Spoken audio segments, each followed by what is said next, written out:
Hello friends, welcome back to my channel. हाजिर हूँ एक नई लव स्टोरी लेकर। तो चलिए वीडियो को स्टार्ट करते हैं। कहानी की शुरुआत लैन के साथ होती है। उसकी सौतेली बहन उसे एक होटल के रूम में लेकर आ जाती है। लैन नशे में होती है, इवन बेहोश भी थी। विन बोलती है, तुम आज तक सब कुछ मुझसे छीनती आई हो। तुम्हारी वजह से कोई मुझे देखता भी नहीं है, लेकिन आज रात के बाद तुम्हारी जिंदगी बदल जाएगी। वो बाहर निकलती है, लेकिन गलती से रूम का नंबर बदल देती है। दूसरी तरफ से इसी होटल में फू भी आ गया था। वो अपने रूम में आता है और सोने ही वाला था। तभी एक लड़की उसके क्लोज आने लग जाती है। ये और कोई नहीं, लैन ही होती है। फू को लगता है जरूर ये उसके असिस्टेंट का काम होगा, लेकिन उससे कंट्रोल नहीं हो रहा था, इसलिए वो उसके साथ नाइट स्पेंड कर लेता है। मॉर्निंग में लैन देखती है वो किसी आदमी के साथ है। लैन को लगता है जरूर ये कॉल बॉय होगा। लैन को पता था कल रात उसने बहुत ज्यादा ड्रिंक की थी, इसलिए उसे लगता है उसने कॉल बॉय के साथ रात बिताई है और वो कुछ पैसे रखकर छुपते हुए वहाँ से चली जाती है। यहाँ पर विन को भी पता चल गया था उसने जिस आदमी को तैयार किया था लैन के रूम में जाने के लिए, वो तो गलत रूम में पहुँच गया था। विन को तो गुस्सा आ जाता है, ये लैन हर बार कैसे बच जाती है। तभी लैन आती है और विन को सब बता देती है। मैं कल रात किसी लड़की के साथ थी, अब मैं क्या करूँगी। मेरी तो बहुत जल्दी शादी होने वाली है ज़ियाओ के साथ। डैड को इस बारे में मत बताना, पता नहीं वो मेरे साथ क्या करेंगे। विन उसे बोल देती है ये सब मैंने ही करवाया था। लैन बोलती है तुमने ऐसा क्यों किया। विन बोलती है क्योंकि मैं ज़ियाओ से प्यार करती हूँ, इवन मुझे सारी प्रॉपर्टी भी चाहिए। विन भागकर डैड के पास आती है। मुझे बचा लीजिए, ये मुझे मारना चाहती है। कल रात ये किसी आदमी के साथ थी। मैंने कहा मैं ये बात डैड को बता दूंगी तो ये मुझे मार रही है। ये सुनकर डैड लैन को चाटा लगा देते हैं। एक हफ्ते बाद तुम्हारी शादी है और तुम ये सब कर रही हो। लैन बोलती है मेरी गलती नहीं है, ये माँ बेटी मिलकर मुझे घर से निकालना चाहती हैं। डैड एक और तमाचा लगा देते हैं। अब तुम अपनी माँ के बारे में भी बोलने लगी हो। लैन बोलती है आपको मुझ पर यकीन नहीं है, अपनी सेकंड वाइफ पर है। डैड बोलते हैं निकल जाओ मेरे घर से। विन तो मजे ले रही होती है और लैन गुस्से में चली जाती है, लेकिन रास्ते में उसे कोई किडनैप कर लेता है। लैन सोचती है ये भी विन ने ही करवाया होगा। वो पहाड़ी से गिर जाती है। ये न्यूज़ विन तक पहुंच जाती है। विन सोचती है अब मैं अकेली हूँ, ज़ियाओ को मुझसे ही शादी करनी पड़ेगी और उसकी सारी प्रॉपर्टी भी मुझे मिल जाएगी। स्टेप मॉम बोलती है तुमने तो कमाल कर दिया। 5 साल बाद वो वापस आती है और सोचती है विन तुम्हें तो पता नहीं होगा कि मैं जिंदा हूँ, पर अब मैं सब कुछ तुमसे वापस ले लूंगी जो भी मेरा है। लैन के साथ एक छोटा बच्चा होता है टैंक, जो कि उसका बेटा था। वो बोलता है मॉम मुझे भूख लगी है, बिस्कुट दो ना। लैन देखती है उसका बैग तो उसके पास नहीं है जिसमें बिस्किट थे। वो बोलती है बेटा मैं बैग ढूंढ कर लाती हूँ। टैंक बोलता है पर मुझे तो भूख लगी है ना। लैन बोलती है अच्छा। वो टैंक के गले में नोट लगा देती है ताकि उसका बेटा खाने की भीख मांग सके। टैंक बोलता है मोम मैं एम्बेरस हो रहा हूँ। लैन बोलती है मैं जल्दी आती हूँ ना। एक लड़की को टैंक बहुत ज्यादा क्यूट लगता है, इसलिए वो उसे स्नैक्स दे देती है जो टैंक मजे से खा रहा होता है। दूसरी तरफ फू को भी पता चल जाता है वो लड़की वापस आ गई है। फू बोलता है अब तक वो कहाँ थी। असिस्टेंट बोलता है वो 5 साल तक बाहर थी। फू बोलता है चलो उससे मिलते हैं। वो भी एयरपोर्ट पर आ जाता है। यहाँ उसे टैंक देख लेता है और बोलता है अंकल मुझे भूख लगी है। फू बोलता है तुम्हारी फैमिली में कोई नहीं है क्या। टैंक बोलता है हाँ मोम है ना, पर वो बैग ढूंढ रही है। फू बोलता है मेरे पास कैंडी है, क्या तुम्हें ये पसंद है। टैंक हाँ बोल देता है। असिस्टेंट बोलता है बॉस ये बच्चा आपके जैसा दिखता है ना। फू बोलता है हाँ दिखता तो है। टैंक पूछता है अंकल क्या आप मेरे डैड बनना चाहोगे। तभी फू लैन को ढूंढने चला जाता है। लैन टैंक को बताती है मुझे बिस्किट वाला बैग मिल गया है। टैंक बोलता है मुझे डैड मिल गए हैं। लैन बोलती है क्या बोल रहे हो। टैंक बोलता है अभी वो गए हैं, आपने देखा नहीं क्या। लैन को लगता है उसका बेटा किसी भी आदमी को अपना डैड बुला रहा है। लैन टैंक को सुला रही थी। जैसे ही लैन जाती है टैंक फू का फेसबुक देखने लग जाता है और बोलता है डैड मैं कल आपके पास आ रहा हूँ। फू की मोम मुझसे शादी करने के लिए बोल रही होती है, तुम कब तक उस लड़की के पीछे पड़े रहोगे। फू बोलता है नहीं मोम मुझे अभी शादी नहीं करनी है। मोम बोलती है कहीं तुम लड़कों में इंटरेस्टेड तो नहीं हो। फू बोलता है मोम ये कैसी बातें कर रही हो, ऑफ कोर्स मुझे लड़कियां पसंद है।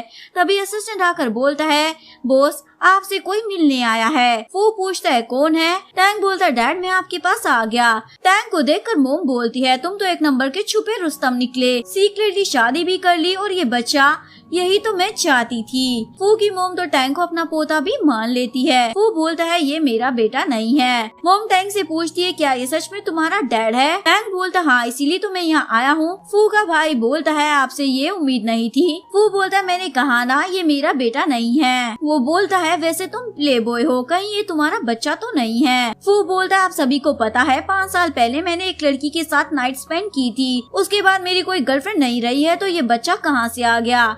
मोम बोलती है पर ये तुम्हारी तरह ही दिखता है, तुम भी बचपन में ऐसे ही थे। वो असिस्टेंट को बोलता है जल्दी से इसकी मोम के बारे में पता लगाओ। लैन भी अपने बच्चे को ढूंढ रही होती है, तभी असिस्टेंट का कॉल आता है। असिस्टेंट फू को बोलता है मैंने आपका काम कर दिया है। मोम ने तो टैंक के लिए बहुत सारे टॉयज भी मंगवा लिए थे।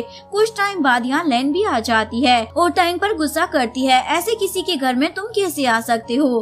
टैंक बोलता है देखो मोम मुझे डैड मिल गए हैं। लैन बोलती है बहुत हुआ, अब चलो यहाँ से। वो सभी से माफी मांग रही होती है, तभी उसे फू देख लेता है और उसे याद आ जाता है ये तो वही लड़की है। वो लैन को बोलता है तुम आखिरकार मुझे मिली गई। लैन पूछती है तुम कौन हो? फू बोलता है मुझे भूल गई क्या? उस रात हम बहुत ज्यादा करीब थे। लैन बोलती है अच्छा वो तुम थे क्या? मैंने तो पैसे दिए थे ना, कम पड़ गए क्या? फू बोलता है क्या तुम पैसों की बात कर रही हो? वैसे ये बच्चा किसका है? लैन बोलती है तुम्हारा तो नहीं है। फू बोलता है ये कितने साल का है? लैन बोलती है 4 साल का है। तभी टैंक बोलता है मोम आप झूठ क्यों बोल रही हो, मैं 5 साल का हूँ ना। लैन उसे इशारा करती है चुप रहो। वो बोलता है अच्छा तो तुम मुझसे भाग रही हो। लैन बोलती है मैं क्यों ऐसा करने लगी, ये तुम्हारा बच्चा नहीं है, मैं सच बोल रही हूँ। मोम बोलती है तभी मैं सोचूं टैंक फू जैसा क्यों लग रहा था। फू बोलता है अच्छा तुम अब मान नहीं रही हो तो हमें डीएनए टेस्ट तो करवाना पड़ेगा, आई थिंक उसके बाद ही तुम मानोगी। लैन बोलती है तुम किसी के भी बच्चे को ऐसा कैसे अपना बना सकते हो? फू बोलता है मैं तो बताना ही भूल गया था, जब तक टेस्ट की रिपोर्ट नहीं आ जाती तब तक तुम्हें मेरे रूम में ही रहना होगा। लैन बोलती है क्यों भला? फू बोलता है लगता है तुम ऐसे नहीं मानने वाली। वो उसे उठाकर ले जाता है। फू का भाई बोलता है अच्छा इस लड़की पर फू का दिल आ गया है। फू लैन को रूम में लाकर उसके क्लोज होने लग जाता है। लैन को लगा था किस करेगा, पर फू बोलता है आज की रात आराम करना, भागने का तो सोचना भी मत वरना छोड़ूंगा नहीं। पर लैन कहाँ किसी की सुनने वाली थी। वो टैंक को लेकर घर से बाहर निकल रही थी, तभी टैंक बोलता है मोम हम डैड से दूर क्यों जा रहे हैं, क्या आपको डैड पसंद नहीं है? लैन बोलती है ऐसा नहीं है। टैंक चिल्लाने वाला था पर लैन उसके मुंह पर हाथ रख देती है और सोचती है अगर डीएनए टेस्ट की रिपोर्ट ही नहीं आएगी तो वो क्या ही करेगा। पर लैन के पीछे तो फू था, मुझे पता ही था तुम भागने का ट्राई करोगी, पर अब मैं तुम्हें नहीं भागने दूंगा। 5 साल पहले भी तुमने यही किया था ना? लैन बोलती है पर मैं तुम्हें टैंक का डैड नहीं मानती। फू बोलता है ठीक है पर ये टेस्ट रिपोर्ट का क्या करोगी? टैंक मेरा ही बेटा है, अब तो मुझे पता भी चल गया है। टैंक बोलता है डैड मुझे पता था आप ही मेरे डैड हो। फू बोलता है तुम कैसी माँ हो, तुमने तो मेरे बेटे को एयरपोर्ट पर खाना मांगने के लिए छोड़ दिया था, अब मेरा बेटा मेरे साथ ही रहेगा। लैन की तो बोलती बंद हो जाती है। लैन टैंक को सुलाकर बाहर आती है, तभी फू लैन को मैरिज सर्टिफिकेट पर साइन करने को बोल देता है। लैन बोलती है अब ये क्या है, हमारा तो ऑलरेडी बच्चा है ना, तो हमें शादी करने की क्या जरूरत है? फू बोलता है ओके तुम नहीं तो किसी और को टैंक की मोम बना लूंगा। लैन बोलती है क्यों भला, मैं उसे इस दुनिया में लाई हूँ तो उसकी मोम और कोई क्यों बनेगी, और मैरिज सर्टिफिकेट पर साइन कर देती है। फू को तो यही चाहिए था। मॉर्निंग में असिस्टेंट आता है और जियाओ की शादी के बारे में बताता है। फू बोलता मुझे नहीं लगता मेरे पास टाइम है, पर लैन के दिमाग में तो कुछ और ही चल रहा होता है। शादी में विन के फेस पर बड़ी सी स्माइल थी। एक लड़की विन को बोलती है मानना पड़ेगा क्या किस्मत है तुम्हारी, इतना हैंडसम और रिच पति मिल गया है तुम्हें। विन बोलती है तुम भी ना। वो लड़की बोलती है वैसे जियाओ की शादी तो लैन से होने वाली थी ना, फिर तुम कैसे जियाओ की वाइफ बन सकती हो? विन बोलती है वो शादी से पहले ही किसी और से प्रेग्नेंट हो गई थी, इवन उसने सुसाइड भी कर लिया है। वो लड़की बोलती है उफ ये तो बहुत ही बुरा हुआ। विन बोलती हाँ मैं भी लैन को मिस करती हूँ कभी कभी। लैन बोलती है क्या बात है मेरी बहन, मुझे तो लगा ही नहीं था तुम्हें मेरी याद भी आती होगी। विन बोलती है क्या तुम जिंदा हो? लैन बोलती हाँ तुमने तो मुझे मारने का ट्राई किया था। जियाओ बोलता है क्या बात है लैन, तुम तो और भी ज्यादा सुंदर हो गई हो। विन को तो गुस्सा आ जाता है, वैसे मुझे याद है तुमने जो किया था उसके बाद तुम्हें घर से निकाल दिया गया था। लैन बोलती याद तो होगा ही ना, सब तुमने ही तो करवाया था। तभी वो लड़का बोलता है तुम दोनों ने सेम ड्रेस पहनी है। विन बोलती है लैन की ड्रेस फेक है क्योंकि ये ड्रेस स्पेशली मेरे लिए डिजाइन की गई थी। लैन बोलती है हो ही नहीं सकता, तुम्हारी फेक होगी ड्रेस जैसे तुम हो। जियाओ बोलता है मैं ये ड्रेस लेकर आया था, तुम ऐसा कैसे बोल सकती हो। विन बोलती है हाँ मैं समझ सकती हूँ, तुम्हारे पास पैसे नहीं होंगे ना, इसीलिए तुमने ये सब किया, पर कोई बात नहीं मैं समझती हूँ। तभी कुछ लड़कियाँ बातें बनाने लग जाती है, कैसी लड़की है, पहले प्रेग्नेंट हो गई थी और बाद में फेक ड्रेस पहन कर आ गई है यहाँ पर। विन बोलती है अगर तुम्हें सच्चाई बतानी है तो बता दो, मुझे कोई फर्क नहीं पड़ता, मैं तुम्हें कुछ नहीं कहने वाली। विन को सबके सामने अच्छा बनना था पर वो लैन को भी नहीं देखना चाहती थी, इसलिए बोलती है अगर तुम सच्चाई नहीं बताओगी ना फिर भी मैं बॉडीगार्ड को बुला लूंगी। जियाओ बॉडीगार्ड को बुलाने वाला था पर तभी यहाँ फू आकर बोलता है मैं भी देखता हूँ कौन मेरी वाइफ को यहाँ से निकालेगा। जियाओ बोलता है तुम कौन हो। फू बोलता है ये तुम्हें जानने की जरूरत नहीं है। लैन बोलती है तुम यहाँ। फू बोलता है अब जहाँ तुम होगी वहाँ मैं तो होऊंगा ही ना, वैसे तुम ठीक हो ना। विन बोलती है क्या बात है, तुमने तो शादी भी कर ली, ये वही है ना जिसके साथ तुमने 5 साल पहले होटल में रात बिताई थी। फू बोलता है तुम कुछ ज्यादा ही बोल रही हो, वैसे मैं बता दूं मेरी वाइफ ने जो ड्रेस पहनी है ना वो फेक नहीं है। जियाओ सोचता मुझे इसको सबक सिखाना होगा, वैसे मैं पकड़ा नहीं जाने वाला और बोलता है प्राइस टैग बताओ। विन बोलती है हाँ मेरी वाली रियल है। फू प्राइस टैग बताता है जिसमें प्राइस 3 मिलियन होता है। लैन बोलती है अब तुम्हारी बारी है। विन की ड्रेस का प्राइस 2000 ही होता है। वही लड़की बातें करने लग जाती है खुद की शादी में कौन इतनी सस्ती ड्रेस पहनता है। लैन की ड्रेस ये रियल लगती है, पति भी रिच है। विन जियाओ से पूछती है ये ड्रेस तुम मेरे लिए लाए थे ना।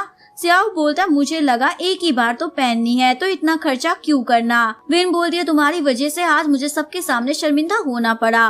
लैन बोलती है तुम तो 2000 वाली भी पहनना डिजर्व नहीं करती। विन तो मुंह फुलाकर वहाँ से चली जाती है। फू बोलता है अच्छा तुम यहाँ इसलिए आई थी ना। लैन बोलती है हाँ मुझे मेरी मोम का सब कुछ वापस चाहिए, वो मेरे लिए छोड़कर गई थी। फू बोलता है तुम इस लड़की की वजह से भाग गई थी ना। लैन हाँ बोल देती है। विन अपनी मोम के पास आती है और बोलती है पता है मोम वो लैन की बच्ची वापस आ गई है, वो मरी नहीं है। मोम बोलती है ये कैसे हो सकता है। विन बोलती है उसका हस्बैंड भी है, आज मेरी शादी होगी ना मोम, मतलब वो सब कुछ बर्बाद कर रही है। स्टेप मोम बोलती है उसे तो भगाना पड़ेगा।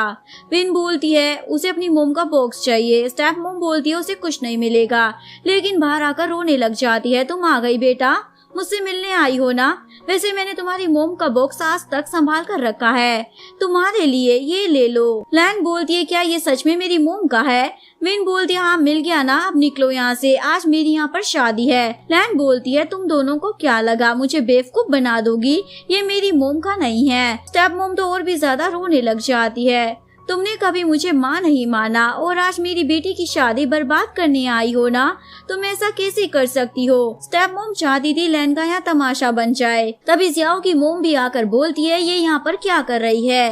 जियाओ बोलता है देखो ना मोम हमें परेशान कर रही है। टैंग आकर बोलता है जो मेरी मोम को बुली कर रहा है मैं उसे छोड़ूंगा नहीं। विन बोलती है क्या ये तुम्हारा बच्चा है, कहीं उस रात वाले कॉल बॉय का बेटा तो नहीं है ना ये। लिन विन को तमाचा लगा देती है, अब पता चला मेरे बेटे के बारे में कुछ बोलना मत। अगर आपको वीडियो अच्छी लगी हो तो प्लीज वीडियो को लाइक करे, चैनल को सब्सक्राइब करे, न्यू अपडेट्स के लिए बेल आइकन का बटन प्रेस करे। मिलते हैं नेक्स्ट वीडियो के साथ, तब तक के लिए सारंग है, बाय बाय।